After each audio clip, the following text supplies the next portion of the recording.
Hi, everyone. Happy Monday.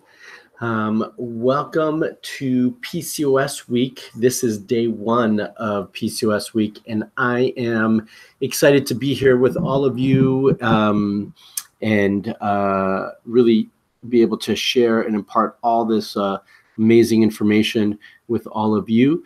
So we'll get started in just a few minutes. I just wanted to jump on early to make sure that we are all good to go with all the technical side of things. Looks like that is all working well. Beautiful. So I just wanted to say hello to everyone and welcome you all to the first installment of the full week of PCOS week. Today we're talking about diet and nutrition.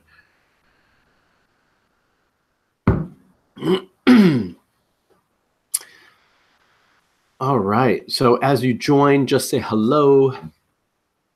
I am just checking things out on my side of things, make sure everything is ready to go. We've got all of our information there. This is all looking good. Perfect. Perfect, perfect, perfect. So I'm excited to see you all here. I'm going to put my phone on silent and I should say do not disturb. Let's put that on. There we go. And then we're ready to get going. Awesome. We're going to give it a few more minutes to let everyone jump on here with us and join us live as we get started. So hopefully you all have got a cup of tea or water, or maybe for some of you, even your lunch, as you are checking in and seeing how things are going. Beautiful, beautiful, beautiful. Awesome.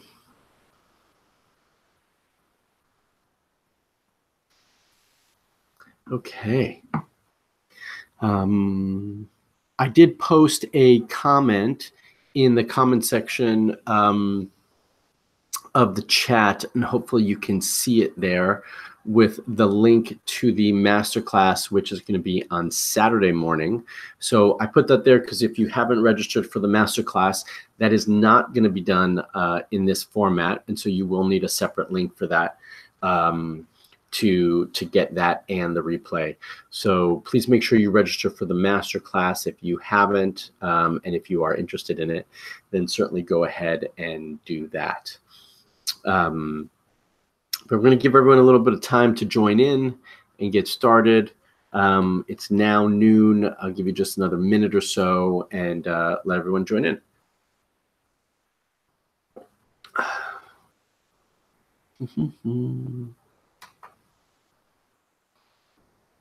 All right.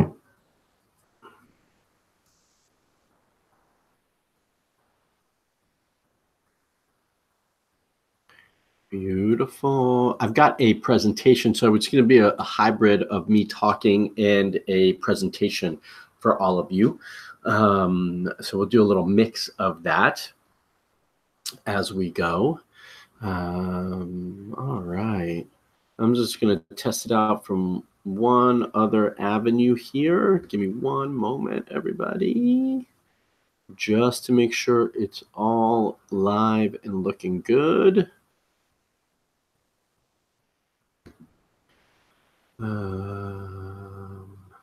Perfect.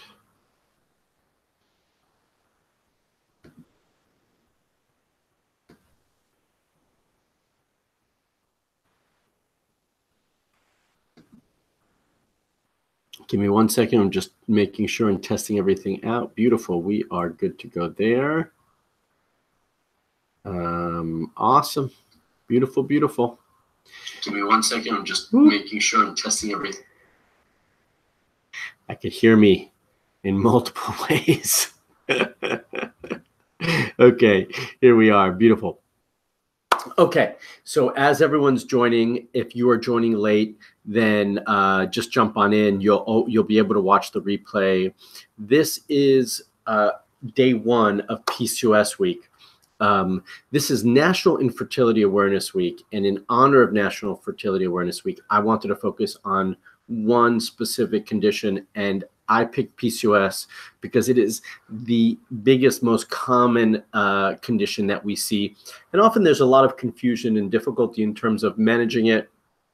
Conception, do we do IVF? Do we not? Can we conceive naturally? Can't we? A lot of information that's out there with regards to this. So I really wanted to share my point of view and my perspective on it. So each day's a different topic.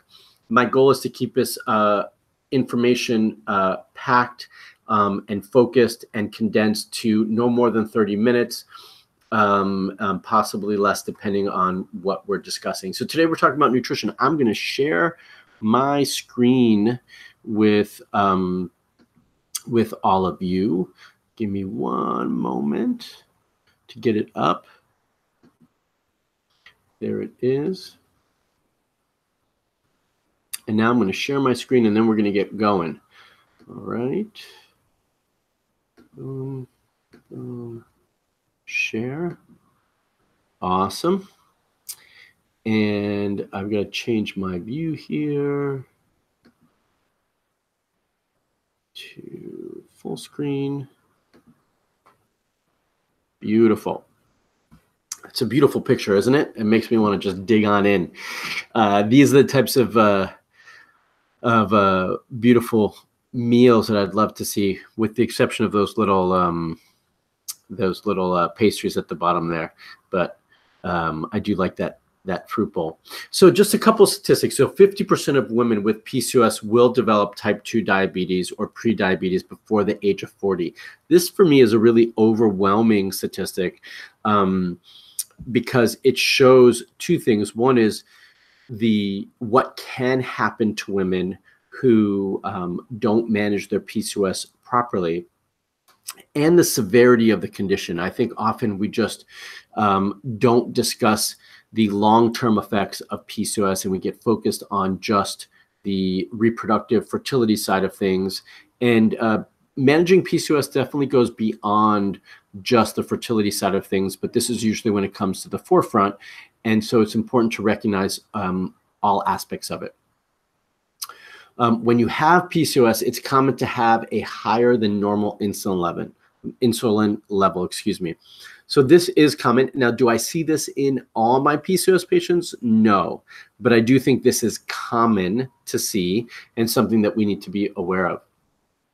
Diet and nutrition are so important when it comes to controlling your PCOS, and having a good relationship with your food is as equally important if you want to be happy as well as healthy. This is huge. I think often I find with my PCOS patients is they are trying to go about managing their diet and nutrition in a different way, and they don't really want to put in the effort. I'm not saying all, but many patients. And so I do want to focus that this is really a huge key piece that definitely needs to be put into place, not just for today for conception, but for the rest of your life. So developing good habits around this is key, which is why this is day one for me. And are you battling against serious sweet tooth and sugar cravings? It's not you, it's your PCOS. And this is very common, right? Because we already talked about blood sugar. So sugar cravings and sweet tooth are very, very common. For those of you who don't know, I'm Dr. Marc Sklar. I have more than 15 years of helping couples struggling to conceive, regulating their hormones and balancing their reproductive health. And my mission is to help you believe in your fertility, empower your body naturally to create a healthy life and pregnancy. And so I thank you all for joining me today as we discuss this topic. You can always find me at Fertility TV, which is where this video will live for a bit of time. And this whole week, we're doing videos on PCOS, and each week is a different topic. So for me, diet is of the utmost importance in terms of a place to start. It is the place to start. Now, there's lots of things that we can be doing to support, manage, change, regulate our PCOS and our hormones. But I'm starting with diet because without diet, I feel like everything else is made harder. Now, in any fertility issue, any health issue, for me, diet is of utmost importance.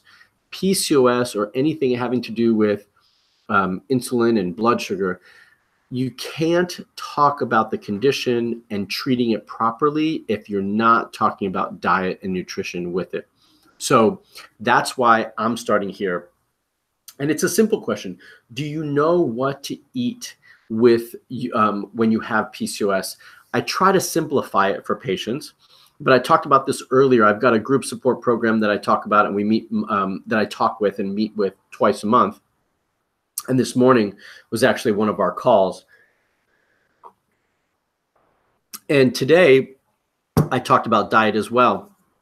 And one of the things I honed in with all of them, and I'm going to get into it in just in just a second with another slide, is that there is no one size fits all. It's not like there's a PCOS diet. I don't believe in the one PCOS diet. I think there's a place to start for all of us, and then it has to be customized and modified to our unique situation and needs. Plus, if you have PCOS, do you have any other joint health issues that might affect the diet plan that you need to be on as well? So this is a nice, simple chart to kind of show, right? We've got a banding ratio of 70% fat, which is really high, protein 25%, and carbs 5%. Then we've got this keto ratio, which is not far off from this other one. We've got a paleo diet ratio, low carb diet ratio, zone diet ratio, and the one I like the least is the USDA guidelines. So what is it that makes the most sense for you? I've been recently getting tons of emails and messages about, should I be doing a keto diet for PCOS? The biggest thing and the first thing, although I didn't start with it, but is knowing what type of PCOS you have. So tomorrow, I'm discussing the different variations and types of PCOS, which phenotype are you, which body type do you fall into, and that's going to help guide a lot of what your decisions are made on. So before we get to that, and before you know where those are, because that's coming tomorrow, how do we manage this diet piece? Well, obviously you have to know that first piece, and we're going to discuss that tomorrow. But how do you manage this diet piece? Because everyone says, you hear different conflicting things. You should be on paleo. You should be on low carb. You should be on keto. Forget it. I'm just going to eat whatever I want, right? Again, this is going to be somewhat of a trial and error for all of you. There is no one size fits all. If there's a place that I would recommend starting, I tend to have my patients start with a paleo diet.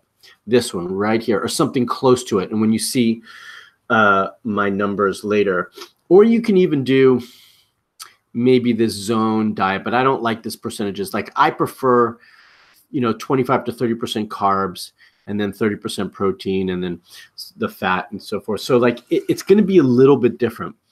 But if there's an easy way, an easy template, guideline, and outline to follow, I would recommend starting with the paleo diet. This gives you the flexibility. Once you start here, it's also not as strict as the keto. Once you start here, you see how you feel.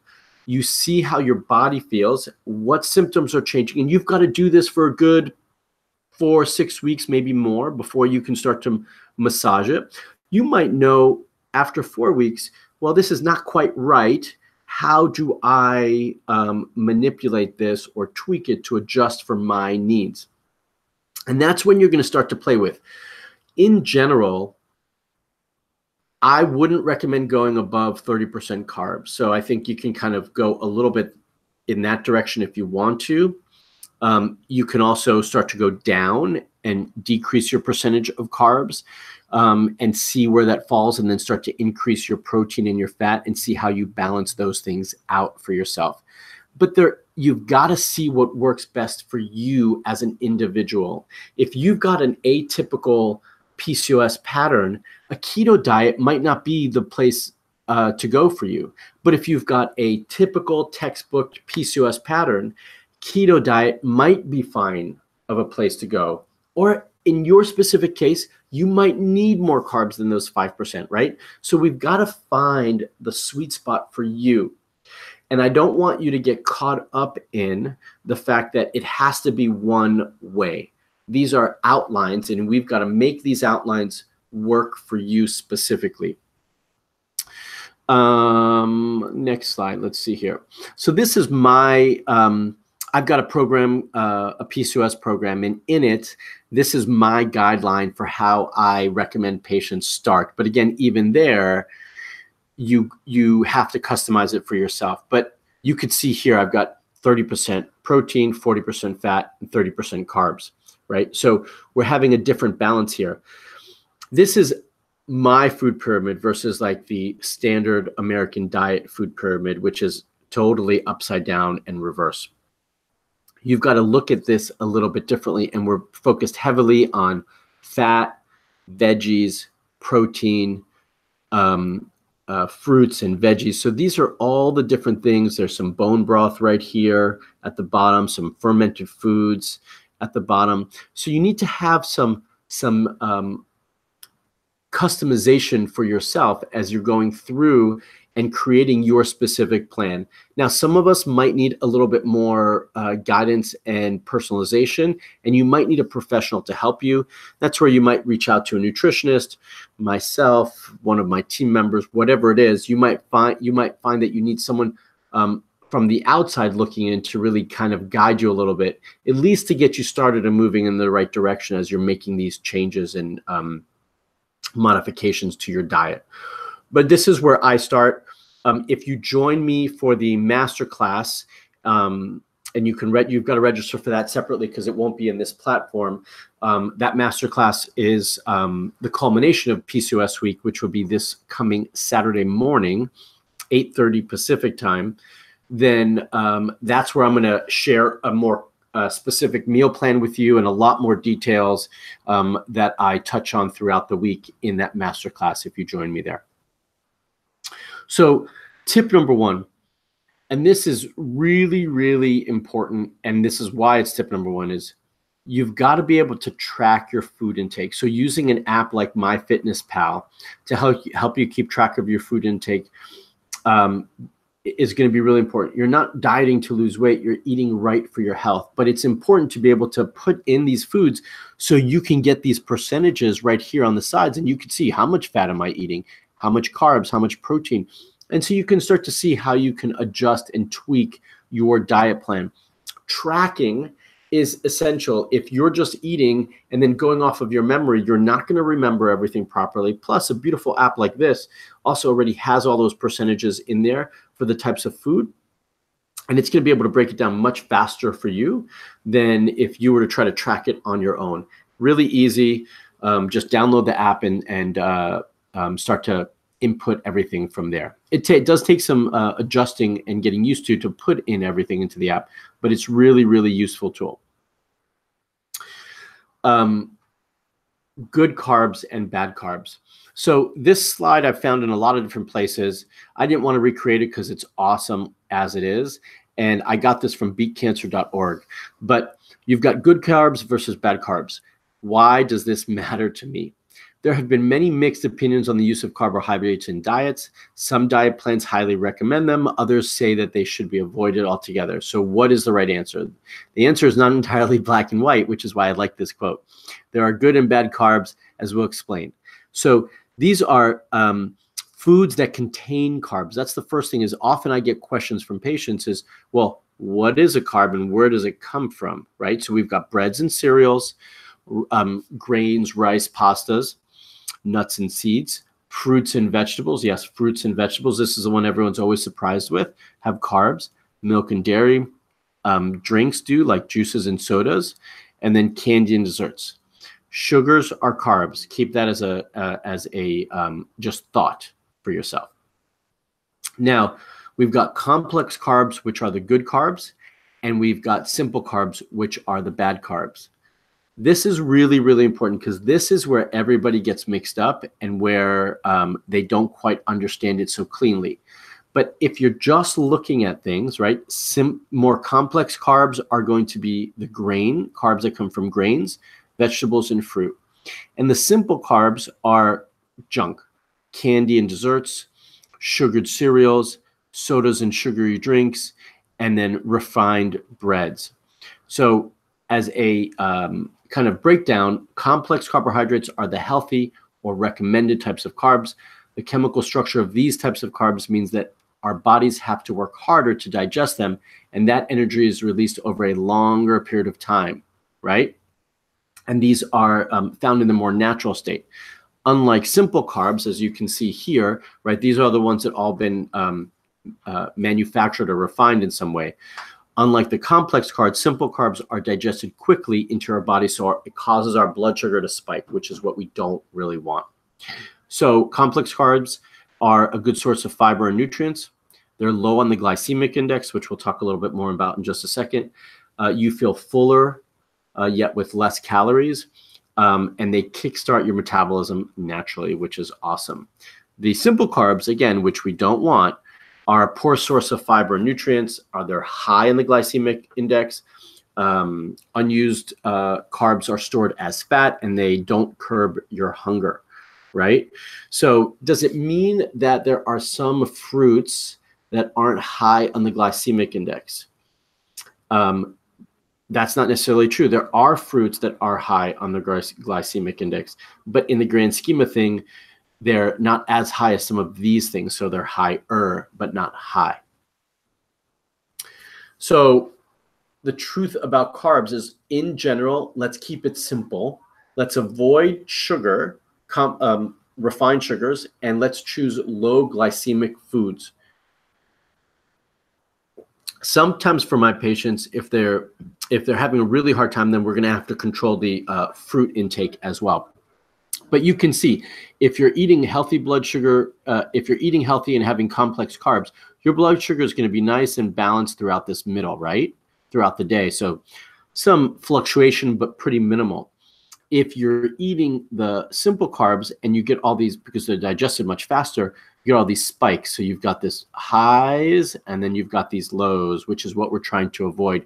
We want balance throughout the day. And that's really important for PCOS because of that blood sugar insulin connection, okay? Some foods, again, another simple way to look at it in terms of high GI or low GI foods, glycemic index,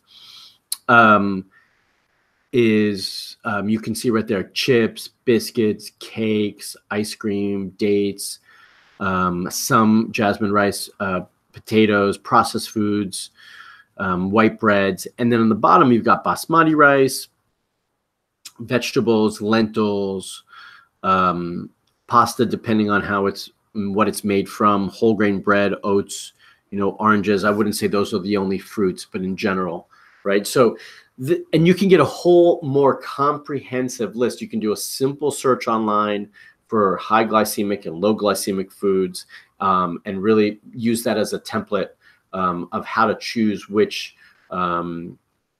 carbohydrate foods you can start to eat in your diet on a regular basis.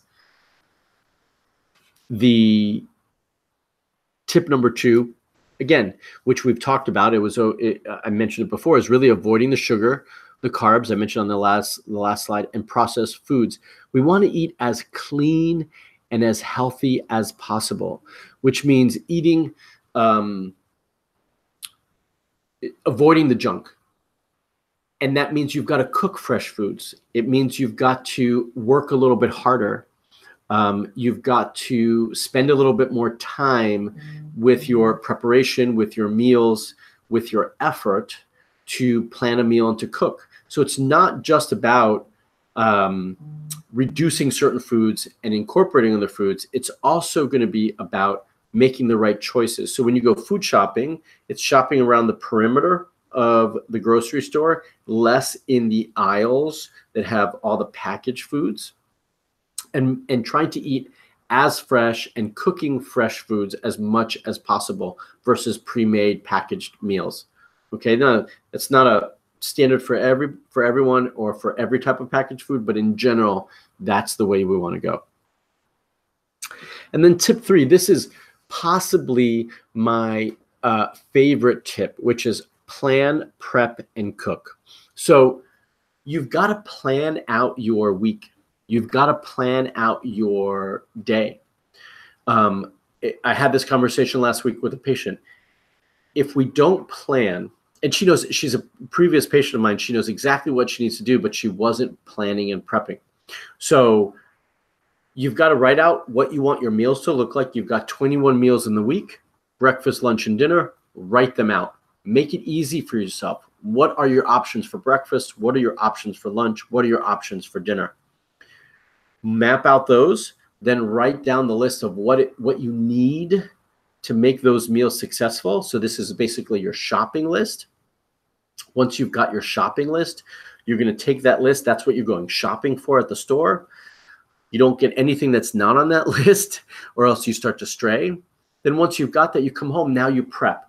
Once or twice a week, you prep your meals, make it easy to cook, make more than you need for that one meal, so you've got some leftovers to make subsequent meals easier for yourself. And it makes the rest of the week easier. If you don't have the items at home and you haven't gone shopping, when you're hungry, you're just going to search for the things that are easy to eat because you're hungry. Your brain needs food and energy, and you're not going to think about what's healthy. You're going to think about, what do I need to do to fill my belly, my tummy, right? So this is why planning, prepping, and cooking is so very important.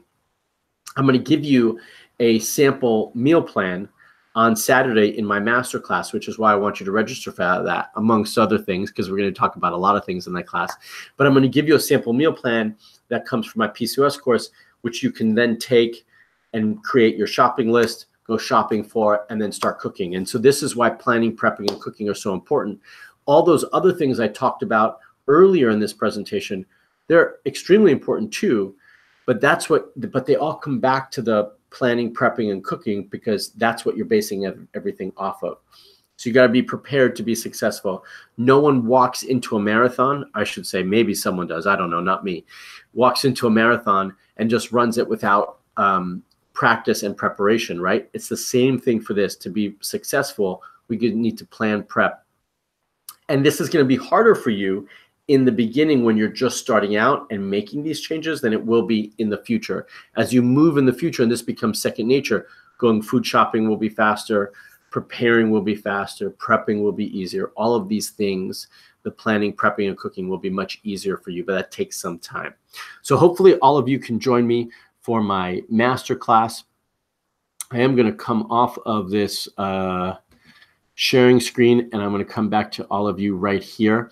And then I want to see if you all have any questions. Please post your comments below this video, letting me know, what do you do with your diet? What's your diet all about? What kind of PCOS diet do you have? And what modifications have you made to these kind of standard diets that we see out there all the time? Please post your questions in the comments below so that I can answer them. What I'm going to do is I'm going to answer them in the comments. So you've got to leave your question there for me to answer them. Okay.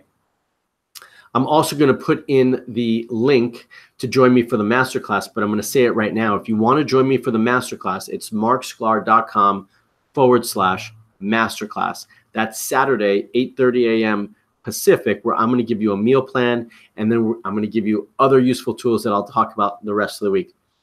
Tomorrow, I'm coming to you at the same time, noon Pacific, to talk about the variations and different types of PCOS. So please join me tomorrow. And thank you for joining me today, everyone. I will see you all soon, as in 24 hours. Bye.